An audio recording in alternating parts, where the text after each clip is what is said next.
বিমানবন্দরে হামলাকারী শিহাবের আসল পরিচয় নিশ্চিত করতে পারেনি তদন্তকারীরা। নিরাপত্তা নিয়ে এখনই শঙ্কার কিছু নেই বলছেন বিশ্লেষকরা, তবে আরও কড়াকড়ি আরোপের তাগিদ। ব্রাহ্মণবাড়িয়ার নাসিরনগরে হামলার ঘটনায় প্রথম দফায় গ্রেফতার ৮ জন ৩ দিন করে রিমান্ডে।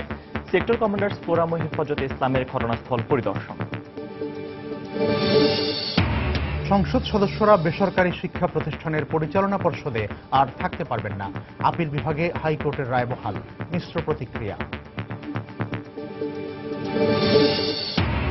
গাইবান্ধার গোবিন্দগঞ্জে চিনি কলের জমি নিয়ে সংঘর্ষের পরদিন আদিবাসী পল্লীতে লুটপাটের অভিযোগ, ভিটেমাটি ছাড়ার হুমকি, ঘটনা অস্বীকার পুলিশের। এবং যানজট নিরসন ও সড়কে শৃঙ্খলা ফিরিয়ে আনতে চট্টগ্রামে 40টি জায়গায় চালু হচ্ছে পে পার্কিং সিস্টেম। নির্দিষ্ট হারে টাকা পরিশোধে পার্কিং করা যাবে গাড়ি।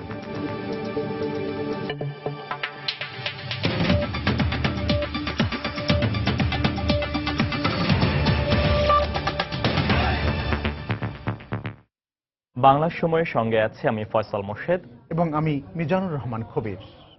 হযরত শাহজালাল আন্তর্জাতিক বিমানবন্দরে আনসার সদস্যের উপর হামলা এবং একজনকে হত্যার ঘটনায় বিমানবন্দর থানায় মামলা করেছে বাহিনীটির একজন কমান্ডার। এদিকে হামলাকারী শিহাবের প্রকৃত নাম ও পরিচয় নিশ্চিত করতে পারেনি তদন্তকারীরা। তবে বিমানবন্দরের পরিচ্ছন্নতা দায়িত্বে নিয়োজিত প্রতিষ্ঠান একে ট্রেডার্স জানিয়েছে হামলাকারী কখনোই তাদের প্রতিষ্ঠানের কর্মী ছিলেন না। রোববার সন্ধ্যার ঘটনার পর বাড়ানো হয়েছে হযরত শাহজালাল আন্তর্জাতিক বিমানবন্দরের নিরাপত্তা। নিয়মিত সদস্যদের পাশাপাশি মাঠে নেমেছে এপিবিএনের বিশেষ টিম। ঘটনার পর থেকে বিমানবন্দরের নিরাপত্তা আরও জোরদার করা হয়েছে।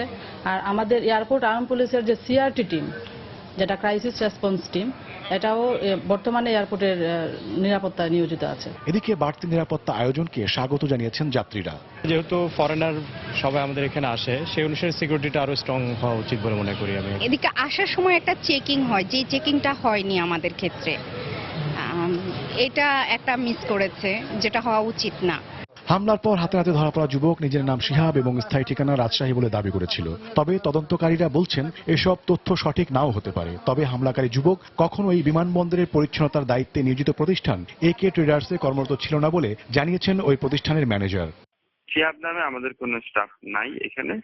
এমনকি আমি কালকে ছবিটাও দেখেছি, ওই ছবিতে আমাদের যে আইডি কার্ড আছে কারো আইডি কার্ডের সাথে মিলে। আমি ছেলেটাকে যখন ধরে নিয়ে যাই তখন আমি সামনে ছিলাম, দেখেছি। সবগুলোই চেক করা হচ্ছে, এমনকি বিভিন্ন গোয়েন্দা সংস্থার লোকজন কাগজগুলো তদন্ত করতেছে। অন্যান্য স্টাফরাও দেখছে, বিভিন্ন সংস্থার লোকজন তাদের সাথে কথা বলছে যে এই ছেলেটাকে তোমরা চিনি কিনা। ওরাও সেম কথাটাই বলছে যে না, আমরা চিনি না। এদিকে বেসরকারি বিমান চলাচল কর্তৃপক্ষের একজন কর্মকর্তা অনানুষ্ঠানিকভাবে জানিয়েছেন একে ট্রেডার্সের 3 সাবেক কর্মীর ছবির সঙ্গে হামলাকারী যুবকের চেহারার মিল পাওয়া যায়। খতিয়ে দেখা হচ্ছে কোনো চাকরিচ্যুত কর্মী ক্ষুব্ধ হয়ে এই ঘটনা ঘটিয়েছে কিনা। এই ঘটনায় বিমানবন্দর থানায় মামলা করেছেন আনসার কমান্ডার ইলিয়াস। থানা পুলিশ জানিয়েছে এরই মধ্যে পুলিশের কাউন্টার টেরোরিজম ঘটনাটি তদন্ত শুরু করেছে। এদিকে ঢাকা মেডিকেল কলেজ হাসপাতালে চিকিৎসাধীন হামলাকারী যুবককে দিনভর বিভিন্ন সংস্থার সদস্যরা জিজ্ঞাসাবাদ করেছেন। অন্যদিকে চিকিৎসকরা জানিয়েছেন যুবকের অবস্থা তেমন গুরুতর নয়। ওমর ফারুক, সময় সংবাদ, ঢাকা। এদিকে শাহজালাল আন্তর্জাতিক বিমানবন্দরের এই ঘটনায় শঙ্কিত হওয়ার কারণ নেই বলছেন নিরাপত্তা বিশ্লেষকরা। তবে বিমানবন্দর ব্যবস্থাপনা ও নিরাপত্তা আরও আধুনিক করার তাগিদ তাদের। এছাড়া গুরুত্বপূর্ণ ব্যক্তিদের সঙ্গে অনুমোদনহীন অনাহত লোক প্রবেশ ঠেকানো উচিত বলেও মত তাদের। রিপোর্ট খান মোহাম্মদ রুমেলের। রোববার হযরত শাহজালাল আন্তর্জাতিক বিমানবন্দরে এক যুবকের ছুরিকাঘাতে আনসার সদস্যের মৃত্যু ও 3 নিরাপত্তা কর্মীর আহত হওয়ার ঘটনার পর প্রশ্ন উঠেছে আন্তর্জাতিক এই বিমানবন্দরটির নিরাপত্তা নিয়ে। এর আগে চলতি বছর শাহজালাল বিমানবন্দরে নিরাপত্তা ঘাটতির প্রশ্ন তুলে বাংলাদেশ থেকে বিমানে সরাসরি পণ্য পরিবহনে নিষেধাজ্ঞা আরোপ করে অস্ট্রেলিয়া ও যুক্তরাজ্য। বিমানবন্দরে যাত্রী ও পণ্যের নিরাপত্তা তল্লাশি করতে একটি ব্রিটিশ কোম্পানিকে নিযুক্ত করা হয়। এই প্রেক্ষাপটে নিরাপত্তা বিশ্লেষকদের মত রোববারের ঘটনাটি বিচ্ছিন্ন। এটিকে কেন্দ্র করে শঙ্কিত হওয়ার কোনো কারণ নেই। গতকাল যে ঘটনা ঘটেছে সেটা নিয়ে কিন্তু কোন নেতিবাচক কোনো বার্তা যাওয়া বা এটাকে একটা কোনো শঙ্কার কারণ বা উদ্বেগের কারণ হবে এটি ভাবার কোনোই কারণ নেই বলে আমি মনে করি। কিন্তু প্যাসেঞ্জার হ্যান্ডলিং এখনো অন্যান্য বিদেশে যেরকম করে হয় 2-3 পর্যায়ে একটা চেক হয়, সেটা নাই। সিকিউরিটি না যত বেশি, আমি দেখি যে এটা ম্যানেজমেন্টের সমস্যা বেশি। প্রায় সময় রাষ্ট্রীয় গুরুত্বপূর্ণ ব্যক্তি বা ভিআইপিদের ভ্রমণের সময় সংরক্ষিত এলাকায় ঢুকে পড়েন অনেকে।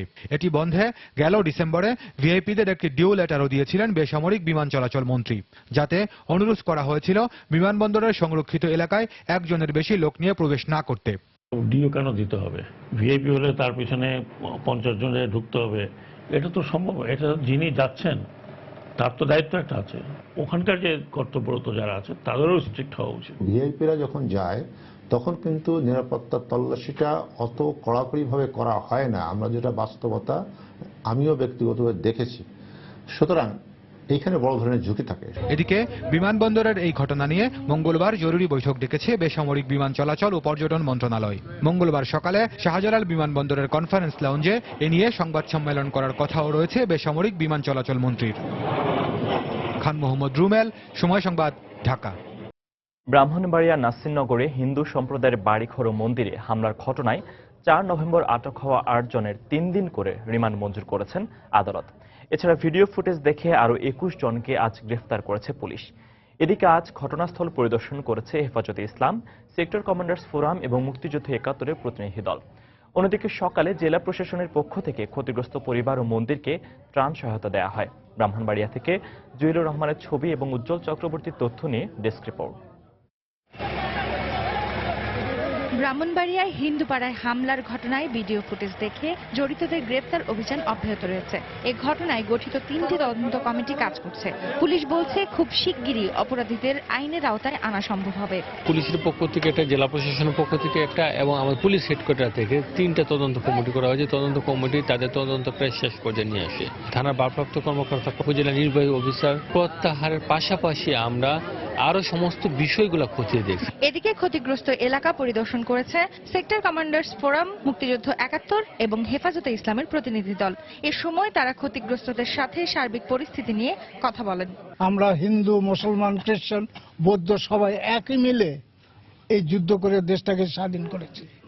এই মাটির মধ্যে আমাদের সবার রক্ত মিশে গেছে। এইখানে যদি কারো সাথে কোনো কিছু অন্যায় করা হয়, সবাই যাকে অন্যায় করা হবে অন্যদের উপর অন্যায় করা হচ্ছে। এটা যেন না হয়, এটা করতে আমরা যা কিছু করার তাই করব। হেফাজতে ইসলাম মানে কওমি মাদ্রাসার ওলামায়ে কেরাম শুনেছি স্থানীয়ভাবে একটা মিটিং করেছেন, মিছিল করেছেন। আমরা যতটুকু খবর পেয়েছি যে ওনারা শুধু মিটিং করেছেন, তারা ভাঙচুরের মধ্যে জড়িত ছিল না। এর আগে সকালে ব্রাহ্মণবাড়িয়া হিন্দুপাড়ায় হামলার ঘটনায় ক্ষতিগ্রস্ত 51টি পরিবারকে 114 বান্ডিল টিন এবং নগদ 3,14,000 টাকা সহায়তা দিয়েছে জেলা প্রশাসন। নাসিরনগর উপজেলা কার্যালয়ের সামনে ক্ষতিগ্রস্তদের হাতে এসব তুলে দেওয়া হয়। আমার 3 জন লোক মার গেছে, 2 লক্ষ টাকা নিচ্ছে, 8 ভরি স্বর্ণ নিচ্ছে, আমার মেয়ের বিয়েগুলো পিছিয়ে গেছে।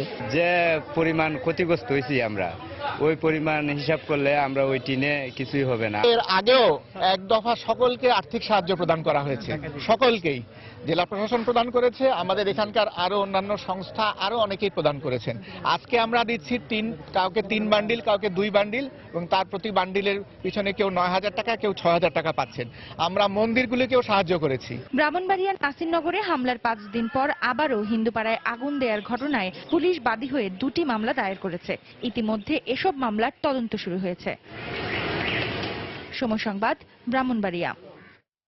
আন্তর্জাতিক সন্ত্রাসী দাউদ ইব্রাহিমের অন্যতম সহযোগী দাউদ মার্চেন্টের সাজার মেয়াদ শেষ হওয়ায় তাকে মুক্তি দেওয়া হয়েছে বলে জানিয়েছেন স্বরাষ্ট্রমন্ত্রী আসাদুজ্জামান খান কামাল। দুপুরে সচিবালয়ে সাংবাদিকদের তিনি কথা বলেন। এ সময় মন্ত্রী আরও জানান, নাসিরনগরে হামলার ঘটনায় প্রকৃত দোষীদের বিরুদ্ধে আইনি ব্যবস্থা নেওয়া হবে। বাড়িয়ার ব্যাপারটা এটা অনাকাঙ্ক্ষিত ঘটনা ঘটেছে, এখানে আমাদের সবাই এটা কনসার্ন। তদন্ত কমপ্লিট হোক, তারপরে যারা যারা এই ঘটনার জন্য দায়ী হবে কিংবা দোষী সাব্যস্ত হবে কিংবা তদন্তে যাদের নাম চলে আসবে তাদের ব্যবস্থা আমরা অবশ্যই করব। দাউদ মার্চেন্টের তো তার মানে শাস্তি ভোগের মেয়াদ শেষ হয়েছে, কাজেই তাকে ছেড়ে দেওয়া দিতেই হবে, যেটা নিয়ম সেই নিয়ম অনুযায়ী সে তাকে ছেড়ে দেওয়া হয়েছে। মুক্ত ব্যক্তি, সে যেখানে ইচ্ছা সে ভারতে যাবে না বাংলাদেশে থাকবে, এটা তার ব্যাপার, কিন্তু আমরা কেউকে পুশ ইন করারও সহযোগিতা করি। এমপিওভুক্ত বেসরকারি স্কুল কলেজের পরিচালনা পর্ষদের সভাপতি পদে মনোনীত হতে পারবে না সংসদ সদস্যরা। এ সংক্রান্ত হাইকোর্টের রায় বহাল রেখেছেন আপিল বিভাগ। এদিকে এই রায়ে মিশ্র প্রতিক্রিয়া জানিয়ে সংসদ সদস্যদের অনেকে বলছেন এতে শিক্ষা প্রতিষ্ঠানের উন্নয়ন কাজ ব্যাহত হবে। যদিও শিক্ষা প্রতিষ্ঠানের পরিচালনা পর্ষদের কয়েকজনের মত, এ রায়ের সুফল ভোগ করবে শিক্ষা প্রতিষ্ঠানগুলো। এমপিওভুক্ত বেসরকারি স্কুল কলেজের ব্যবস্থাপনা কমিটিতে এতদিন সংসদ সদস্যরা পদাধিকার বলে নিজ এলাকার 4টি প্রতিষ্ঠানের সভাপতি মনোনীত হতে পারতেন।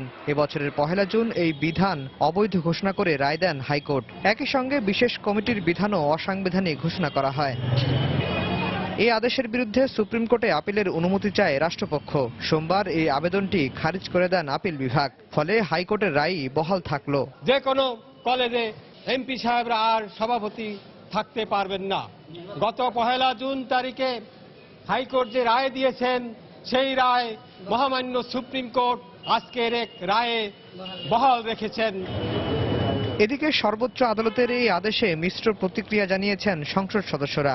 স্কুল কলেজের যে উন্নয়ন, উন্নতি এবং সার্বিক যে বিষয়গুলি, সেই বিষয়গুলি আমরা আমাদের যেখানে পিছনের থেকে আমাদের যেভাবে সহযোগিতা করার দরকার আমরা সেই সহযোগিতা করব। একজন নির্বাচিত প্রতিনিধি যত সহজে এই কাজগুলি আদায় করতে পারে, বা কিন্তু অন্যান্য স্তরের প্রতিনিধি যারা থাকবে পরিচালনা পরিষদে, ওনাদের পক্ষে হয়তো এতটুকু আদায় করা একটু কম হতে পারে। আর স্কুল কমিটির পরিচালনা পর্ষদের কয়েকজনের মত এ রায়ে শিক্ষা প্রতিষ্ঠানে সুফল বয়ে আনবে। নিয়োগের ক্ষেত্রে হোক, স্টুডেন্ট ভর্তির ক্ষেত্রে হোক, স্কুল পরিচালনার ক্ষেত্রে হোক, বা প্রশাসন পরিচালনার ক্ষেত্রে হোক, এটা স্বচ্ছ হবে, ভালো হবে। সুন্দরভাবে স্কুল পরিচালনা করবে, শিক্ষার অভিজ্ঞতা আছে, যাতে শিক্ষার মানটা উন্নত, এই ধরনের লোককেই নিয়োগ হবে বলে আমি বিশ্বাস করি। হাইকোর্টের রায় বহাল থাকার মধ্য দিয়ে বেসরকারি এমপিওভুক্ত শিক্ষা প্রতিষ্ঠানে নিয়োগ বাণিজ্য, ভর্তি বাণিজ্য বন্ধ হবে বলেও মনে করেন সংশ্লিষ্টরা। আফজাল হোসেন, সময় সংবাদ, ঢাকা। বাংলার সময়ে আরো থাকছে। নরসিংদীর বিভিন্ন গ্রামে তিতাস গ্যাস কর্তৃপক্ষের অভিযান। 10,000 আবাসিক অবৈধ গ্যাস সংযোগ বিচ্ছিন্ন, 9,000 মিটার পাইপ জব্দ।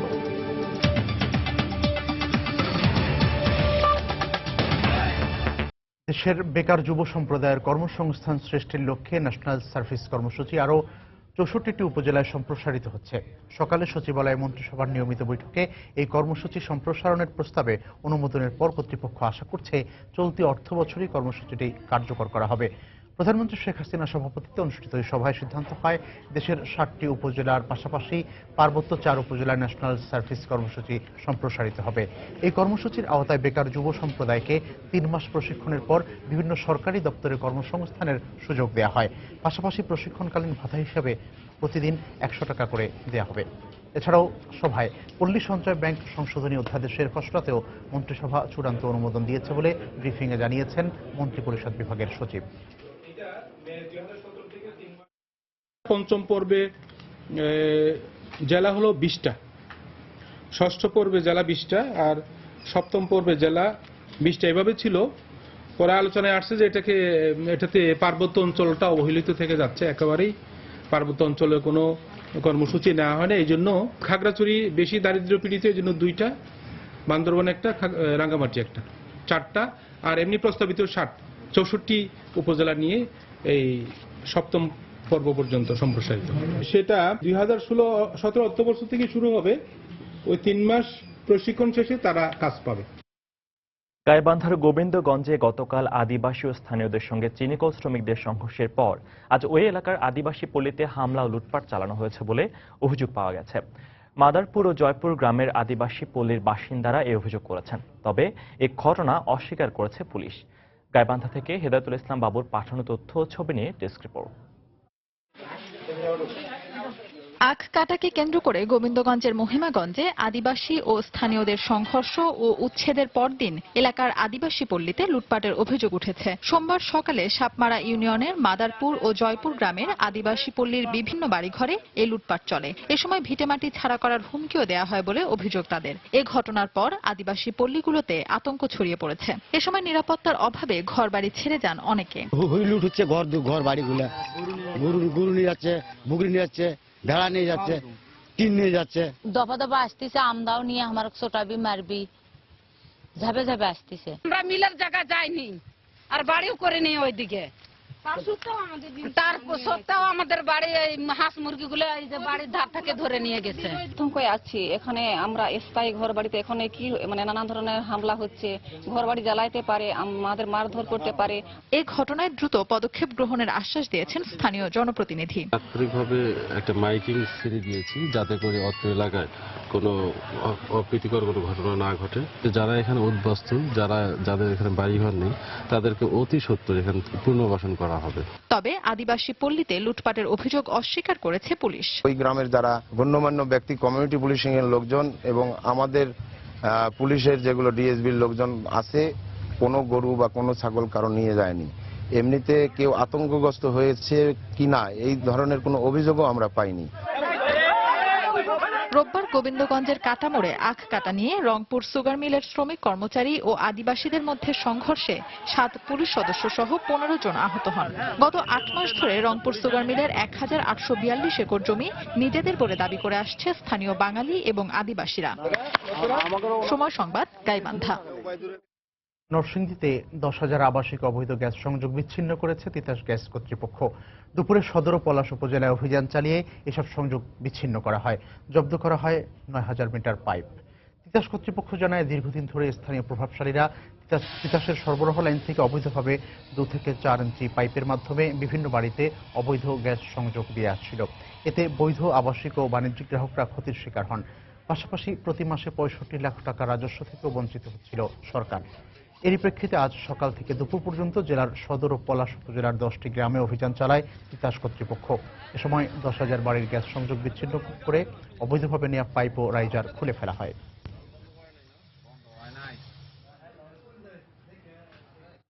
ভাটপাড়া এলাকার মাধবদী, জিনারদী সহ 10টি এলাকায় প্রায় 10,000 অবৈধ সংযোগ তারাই বিচ্ছিন্ন করেছে এবং পাইপ উত্তোলনের কাজ শুরু করেছে এবং ইহার ফলে অত্র এলাকার ওই যে শিল্প কারখানা চাপ বৃদ্ধি পাচ্ছে। রংপুরে নার্সিং ইনস্টিটিউটে গণধর্ষণের শিকার 2 শিক্ষার্থীর মেডিকেল পরীক্ষায় ধর্ষণের আলামত পাওয়া গেছে বলে জানিয়েছেন চিকিৎসক। ফরেনসিক বিভাগের ডাক্তার সুলতানা বিলকিসের নেতৃত্বে 3 সদস্যের একটি দল গতকাল রাতে এ রিপোর্ট দেন। ধর্ষণ সংক্রান্ত পরীক্ষা রিপোর্ট পাওয়া গিয়েছে এবং ধর্ষণের আলামত পাওয়া গিয়েছে এবং ধর্ষণ হয়েছে, ডাক্তার মতামত দিয়েছে। এই মামলার বিষয়ে আমরা আসামিদের গ্রেপ্তারে সক্রিয় আছি। 2 দিনের মধ্যে আসামি গ্রেপ্তার হয়ে যাবে। বাংলার সময় আরো থাকছে। কুড়িগ্রামে ধর্মান্তরিত মুক্তিযোদ্ধা হোসেন আলী হত্যা মামলায় 7 জেএমবি সদস্যের বিরুদ্ধে চার্জশিট। অভিযুক্ত 3 জন এখনো পলাতক।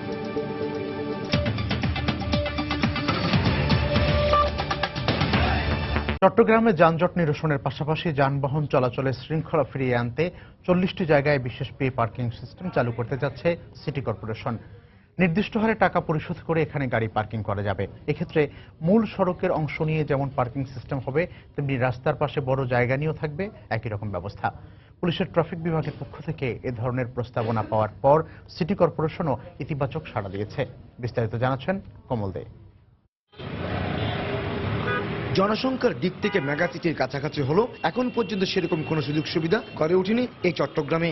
বিশেষ করে নগরীতে কয়েক লাখ যানবাহন চলাচল করলেও নেই কোনো পার্কিং সিস্টেম। ফলে নগরের প্রতিটি গুরুত্বপূর্ণ মোড় এবং রাস্তার উপর রাখা হয় শত শত গাড়ি। পুলিশের ট্রাফিক বিভাগের পক্ষ থেকে নগরীতে যানজটের জন্য মূল কারণ হিসেবে চিহ্নিত করা হয়েছে অবৈধ পার্কিং। এই সমস্যাটা অনুধাবন করে আমরা কিছু পে পার্কিং এর ব্যবস্থা রেখেছি। রাস্তাগুলি যেগুলি আছে বিজি স্ট্রিট, এগুলি হয়তো উইদাউট পে করতে পারে, বাট এগুলি হচ্ছে বড় বড় স্থাপনা যেখানে 150 গাড়ি আটে, ওইখানে ওনারা হয়তো এটা পে সিস্টেমে করতে পারে, ঘন্টা ওয়াইজ হিসাব হবে। এই অবস্থায় যান চলাচলের শৃঙ্খলা ফিরিয়ে আনতে নগরীর 40টি পয়েন্টে পার্কিং সিস্টেম চালুর জন্য স্থান নির্ধারণ করেছে পুলিশের ট্রাফিক বিভাগ। এই জন্য একটি প্রস্তাবনা ট্রাফিক বিভাগের পক্ষ থেকে সিটি কর্পোরেশনকে দেওয়া হয়েছে।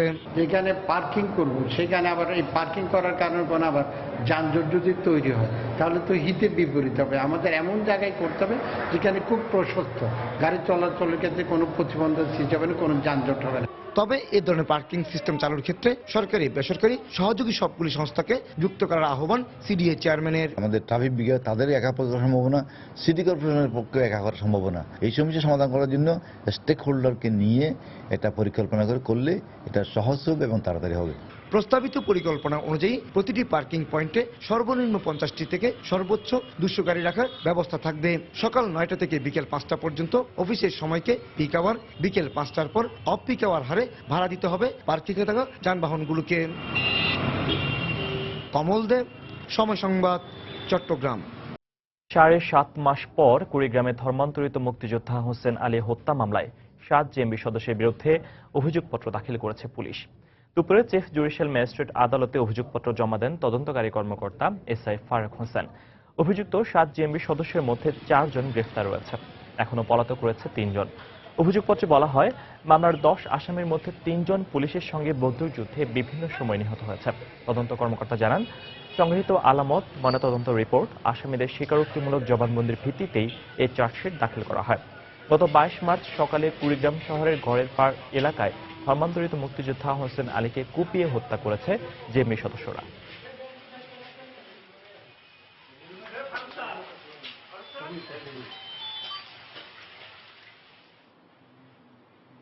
ঝালকাঠিতে প্রতিমা ভাঙচুরের ঘটনায় মন্দির পরিদর্শন করেছেন বরিশাল রেঞ্জের ভারপ্রাপ্ত ডিআইজি মোহাম্মদ আকরাম হোসেন। দুপুরে সদর উপজেলার পোনাবালিয়া গ্রামের কালী মন্দিরটি পরিদর্শন করেন তিনি। জেলা পুলিশ সুপারও তার সঙ্গে সেখানে উপস্থিত ছিলেন। পরিদর্শন শেষে প্রতিমা ভাঙচুরের ঘটনায় জড়িতদের দ্রুত গ্রেফতারের আশ্বাস দেন ডিআইজি। গতকাল ভোরে জমিজমা সংক্রান্ত বিরোধের জের ধরে প্রতিমা ভাঙচুর করা হয় বলে জানিয়েছেন স্থানীয়রা।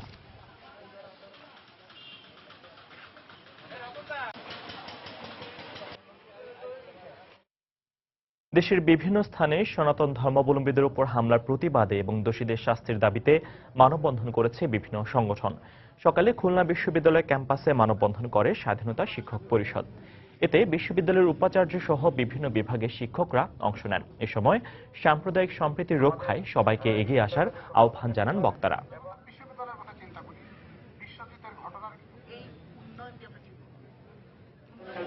মানিকগঞ্জ প্রেস ক্লাবের সামনে মানববন্ধন করেছে জাতীয় হিন্দু মহাজোট। এ সময় বক্তারা হিন্দু সম্প্রদায়ের বাড়িঘর ও মন্দিরে হামলার তীব্র নিন্দা জানিয়ে জড়িতদের শাস্তির দাবি জানান।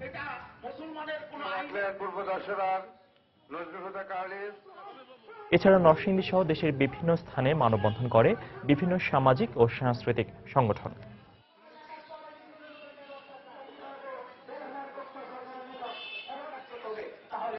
মাগুরায় গুলিতে একজন নিহত হয়েছে। পুলিশের দাবি, ডাকাতির প্রস্তুতির সময় বন্দুকযুদ্ধে তার মৃত্যু হয়। ভোরে সদর উপজেলার পশ্চিম রামনগর এলাকায় এই ঘটনা ঘটে। পুলিশ জানায়, মাগুরা ঝিনাইদহ মহাসড়কে গাছ ফেলে ডাকাতির প্রস্তুতি নেয় একদল ডাকাত। এ সময় টহল পুলিশের উপস্থিতি টের পেয়ে তাদেরকে লক্ষ্য করে গুলি ছোড়া হয়। আত্মরক্ষার্থে পুলিশও পাল্টা গুলি চালায়। এক পর্যায়ে গুলিবিদ্ধ অবস্থায় শওকত মণ্ডল নামে একজনকে উদ্ধার করে সদর হাসপাতালে নেওয়া হয়। এ সময় চিকিৎসক তাকে মৃত ঘোষণা করেন। ঘটনাস্থল থেকে একটি পিস্তল সহ ধারালো অস্ত্র উদ্ধার করেছে পুলিশ। বরগুনায় হরিণের চামড়া সহ বাবুল মোল্লা নামে এক পথচারীকে পাচারকারীকে আটক করেছে র্যাব। গতকাল রাতে পাথরঘাটার বাদুরতলা থেকে তাকে আটক করা হয়। র্যাব আর জানায়, গোপন সংবাদের ভিত্তিতে র্যাব ক্রেতা সেজে বাবুলের সঙ্গে যোগাযোগ করে। এ সময় বিক্রির জন্য 5টি চামড়া বের করলে তাকে হাতে নাতে আটক করে পাথরঘাটা থানায় হস্তান্তর করা হয়। নির্বাচনকে সামনে রেখে এখন থেকেই নেতাকর্মীদের প্রচারণা চালানোর আহ্বান জানিয়েছেন আওয়ামী লীগের সাধারণ সম্পাদক ওবায়দুল কাদের। বিকেলে ফরিদপুরের রাজবাড়ীতে জেলা আওয়ামী লীগ আয়োজিত এক পথসভায় তিনি একথা বলেন। পার্টির নেতৃবৃন্দ, কর্মী ভাইদের শুধু অনুরোধ করব, নির্বাচনের আর 2 বছর বাকি, নির্বাচনে ঝাঁপিয়ে পড়ুন, জনগণের দ্বারে দ্বারে যাওয়া শুরু করুন, জনগণের সঙ্গে ভালো আচরণ করুন। উন্নয়ন ম্লান হয়ে যাবে যদি আচরণ ভালো না হয়। কেন্দ্রীয় কর্মসূচির অংশ হিসেবে বিভিন্ন স্থানে 7 নভেম্বর উপলক্ষে বিপ্লব সংহতি দিবস পালন করেছে বিএনপি নেতাকর্মীরা। দিবসটি উপলক্ষে সকালে রাজশাহীর মালোপাড়ায় দলীয় কার্যালয়ের সামনে জাতীয় পতাকা উত্তোলন করেন বিএনপি নেতাকর্মীরা। পরে সেখান থেকে একটি র্যালি বের করার সময় পুলিশের বাধার মুখে পড়েন তারা। এ সময় দলীয় কার্যালয়ের সামনেই সমাবেশ করেন তারা। বাংলাদেশে আমন্ত্রণ জানিয়ে বিপ্লব এবং সংহতি দিবসকে নস্যাৎ করা। সকালে বরিশাল প্রেস ক্লাব মিলনায়তনে দিবসটি উপলক্ষে আলোচনা সভার আয়োজন করা হয়। এ সময় বক্তারা জিয়াউর রহমানের আদর্শ ধারণ করে আগামীতে খালেদা জিয়ার হাতকে আরো শক্তিশালী করার প্রত্যয় ব্যক্ত করেন। টাঙ্গাইলে জেলা বিএনপির উদ্যোগে স্থানীয় পৌর উদ্যান থেকে একটি মিছিল বের করলে পুলিশ তাতে বাধা দেয়। পরে সেখানেই সংক্ষিপ্ত সমাবেশ করেন তারা। এছাড়া ঝিনাইদহ সহ দেশের বিভিন্ন স্থানে 7 নভেম্বর উপলক্ষে নানা কর্মসূচি পালন করে বিএনপি নেতাকর্মীরা।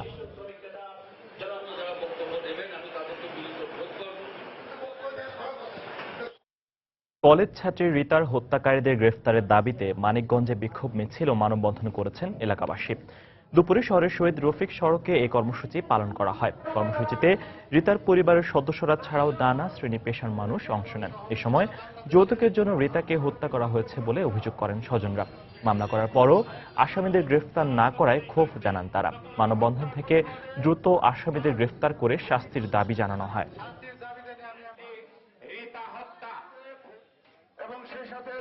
টানা বর্ষণে হবিগঞ্জের খোয়াই নদীর পানি বিপদসীমার 150 সেন্টিমিটার উপর দিয়ে প্রবাহিত হচ্ছে।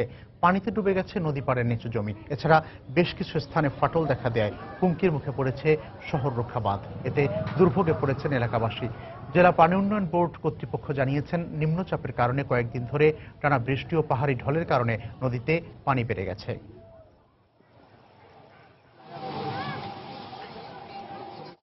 জোরো হাওয়া এবং বৃষ্টির ফলে, স্থানীয় বৃষ্টিপাতের ফলে পানি বৃদ্ধি পাচ্ছে এবং পাহাড়ি ঢলের কারণেও আমাদের খোয়াই নদীতে ক্রমান্বয়ে পানি বৃদ্ধি পাচ্ছে। শহরে যে আমাদের গ্যাস রিডিং আছে সেটা এখন পানি বৃদ্ধি পাচ্ছে, কিন্তু আশা করি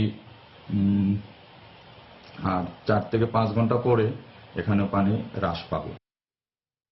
বাংলার সময় শীর্ষ সংবাদগুলো জানিয়ে দিচ্ছি আরেকবার। বিমানবন্দরে হামলাকারী শিহাবের আসল পরিচয় নিশ্চিত করতে পারেনি তদন্তকারীরা। নিরাপত্তা নিয়ে এখনই শঙ্কার কিছু নেই বলছেন বিশ্লেষকরা, তবে আরো কড়াকড়ি আরোপের তাগিদ। ব্রাহ্মণবাড়িয়া নাসিরনগরে হামলার ঘটনায় প্রথম দফায় গ্রেফতার 8 জন 3 দিন করে রিমান্ডে। সেক্টর কমান্ডার্স ফোরাম ও হেফাজতে ইসলামের ঘটনাস্থল পরিদর্শন। সংসদ সদস্যরা বেসরকারি শিক্ষা প্রতিষ্ঠানের পরিচালনা পর্ষদে আর থাকতে পারবেন না। আপিল বিভাগে হাইকোর্টের রায় বহাল, মিশ্র প্রতিক্রিয়া। গাইবান্ধার গোবিন্দগঞ্জে চিনি কলের জমি নিয়ে সংঘর্ষের পরদিন আদিবাসী পল্লীতে লুটপাটের অভিযোগ, ভিটে মাটি ছাড়ার হুমকি, ঘটনা অস্বীকার পুলিশের। এবং যানজট নিরসন ও সড়কের শৃঙ্খলা ফিরিয়ে আনতে চট্টগ্রামে 40টি জায়গায় চালু হচ্ছে পে পার্কিং সিস্টেম। নির্দিষ্ট হারে টাকা পরিশোধে পার্কিং করা যাবে গাড়ি। এই ছিল বাংলার সময়। যে কোনো খবর পেতে ভিজিট করুন সময়নিউজ.tv। এছাড়া এইমাত্র পাওয়া খবর মোবাইলে পেতে SMS করুন *BN লিখে পাঠিয়ে দিন 16242 নম্বরে। সঙ্গে থাকুন সময়।